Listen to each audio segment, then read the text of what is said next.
আসসালামু আলাইকুম। বাংলাদেশ বেতার রংপুর স্থানীয় খবরে আমন্ত্রণ জানাচ্ছি তাহমিনা শিরিন।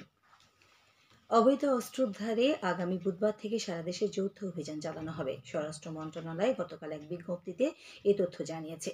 একই সঙ্গে আগামীকালের মধ্যে গোলা বারুদ সহ আগ্নেয়াস্ত্র সংশ্লিষ্ট থানায় জমা দেওয়ার নির্দেশ দেওয়া হয়। এর আগে সরকার বেসামরিক নাগরিকদের গত 15 বছরে দেওয়া সকল ধরনের আগ্নেয়াস্ত্রের লাইসেন্স ইতিমধ্যে স্থগিত করেছে।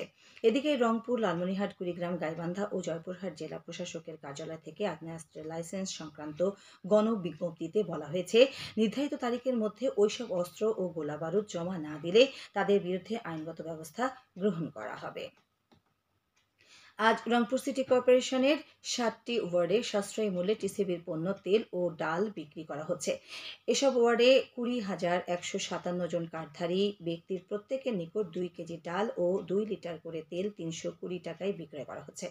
এজন্য 24 জন ডিলার দায়িত্ব পালন করছেন। এছাড়াও রংপুর সদর উপজেলার পাগলাপীর ও গঞ্জিপুর বাজার এলাকায় 1968 জন টিসিবির কার্ডধারী প্রত্যেকের নিকট ডাল ও তেল বিক্রি করা হচ্ছে।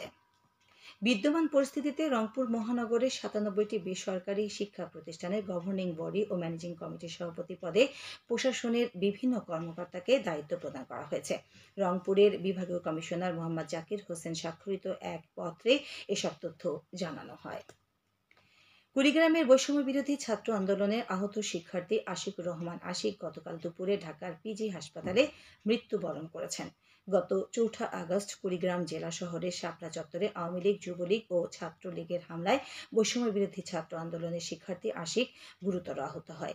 আশিককে ওই দিন গুরুতর আহত অবস্থায় প্রথমে রংপুর মেডিকেল কলেজ হাসপাতালে এবং পরে 18 আগস্ট ঢাকার পিজি হাসপাতালে নেওয়া হলে চিকিৎসাধীন অবস্থায় গতকাল সেখানে তার মৃত্যু হয়। এদিকে আশিক হত্যার প্রতিবাদে কুড়িগ্রামে বৈষম্য বিরোধী ছাত্র আন্দোলনের উদ্যোগে আওয়ামী লীগ নেতাদের গ্রেপ্তার ও শাস্তির দাবিতে গতকাল সন্ধ্যায় শহরে একটি বিক্ষোভ মিছিল বের করা হয়। পরে কলেজ মোড় এলাকায় দোয়েল চত্বরে এক প্রতিবাদ সমাবেশ অনুষ্ঠিত হয়। এদিকে বৈষম্য বিরোধী ছাত্র আন্দোলনের হত্যার উদ্দেশ্যে হামলা, মারপিট ও গুলি করে আহত করার অভিযোগে জয়পুরহাটের সাবেক হুইপ আবু সাইদ আল মাহমুদ স্বপন ও সাবেক সংসদ সদস্য শামসুল আলম দুদু সহ 195 জনকে আসামি করে আরেকটি মামলা দায়ের করা হয়েছে। এই মামলায় 4 জন সাংবাদিককেও আসামি করা হয়েছে। বৈষম্য বিরোধী ছাত্র আন্দোলনের আহত শিক্ষার্থী হুসাইন আহমেদ বাদী হয়ে গতকাল মামলাটি দায়ের করেন।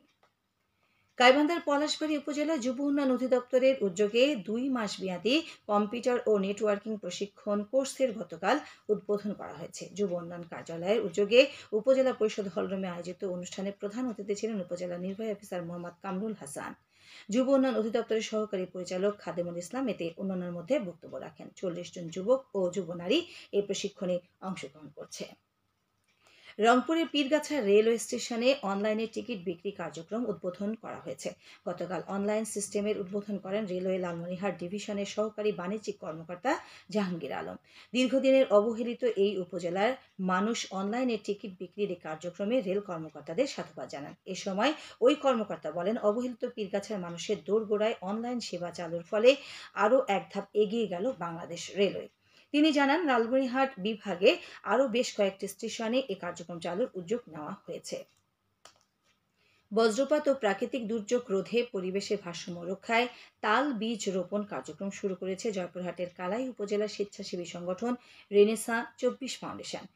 গত 3 দিনে উপজেলায় মুসলিমগঞ্জ থেকে কিচক সড়কের 2 পাশ দিয়ে 3 কিলোমিটার অংশে 2000-এর বেশি তাল বীজ রোপণ করা হয়। এখন শুনুন কৃষি সংবাদ।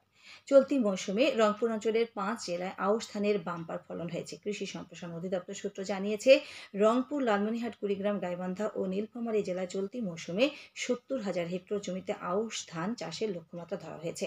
এর মধ্যে রংপুরে 30,000 হেক্টরে, লালমনিরহাটে 11,000, কুড়িগ্রামে 8,200, গাইবান্ধা 18,500 এবং নীলফামারী জেলায় 2,300 হেক্টর জমিতে আউশ ধান চাষ করা হয়েছে। কৃষি সম্প্রসারণ অধিদপ্তর জানিয়েছে, চাষ সফল করতে চাষিদের প্রয়োজনীয় উন্নত জাতের বীজ ও রাসায়নিক সার সরবরাহ ছাড়াও কারিগরি সহায়তা প্রদান করা হয়।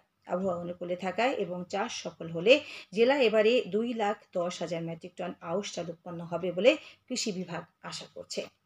সবশেষে আবহাওয়া। আজ সন্ধ্যে 6টা পর্যন্ত পূর্বাভাসে বলা হয়েছে, দেশের অভ্যন্তরীণ নদী বন্দরগুলোর জন্য কোনো সতর্কবাণী নেই এবং কোনো সংকেত দেখাতে হবে না। খবর শেষ হলো। বাংলাদেশ বেতার রংপুর থেকে প্রচারিত স্থানীয় খবর AM, FM ব্যান্ড এবং অ্যাপসে শোনার পাশাপাশি আমাদের ফেসবুক পেজ ও ইউটিউব চ্যানেল রংপুর বেতার সংবাদ শুনতে ও দেখতে পাবেন। আমাদের পরবর্তী স্থানীয় খবর প্রচারিত হবে বেলা 2:05 মিনিটে।